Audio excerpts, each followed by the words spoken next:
നീയൊക്കെ പേടിത്തൊണ്ടന്മാരാണെന്നുള്ളതിന് ഇനിയുമുണ്ട് ഉദാഹരണം. നവകേരള സർക്കിട്ടിൽ യൂത്ത് കോൺഗ്രസ്സുകാരെ മാത്രമേ നീയൊക്കെ തടഞ്ഞുള്ളൂ. യുവമോർച്ചക്കാരുടെ മുന്നിൽ നീയൊക്കെ വാലും ചുരുട്ടി ഓടി.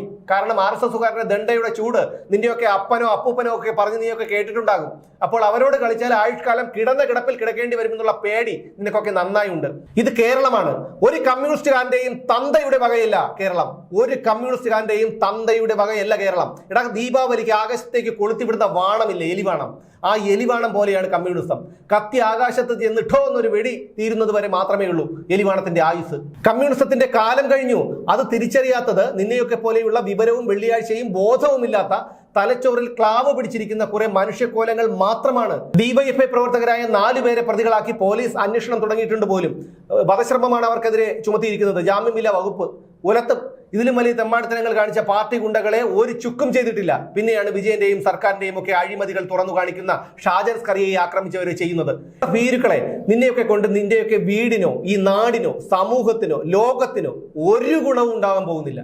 അത് ഏറ്റവും നന്നായി അറിയാവുന്നത് നിന്റെയൊക്കെ തന്തയ്ക്കും തള്ളയ്ക്കും തന്നെയാണ്. അതുകൊണ്ടാണ് ഇങ്ങനെ കയറൂരി വിട്ടിരിക്കുന്നത്. എടാ, ഒരു മനുഷ്യന്റെ വാക്കുകളെ പോലും പേടിക്കുന്ന നിന്നെയൊക്കെ എന്ത് പേരിട്ടാണ് വിളിക്കേണ്ടത്?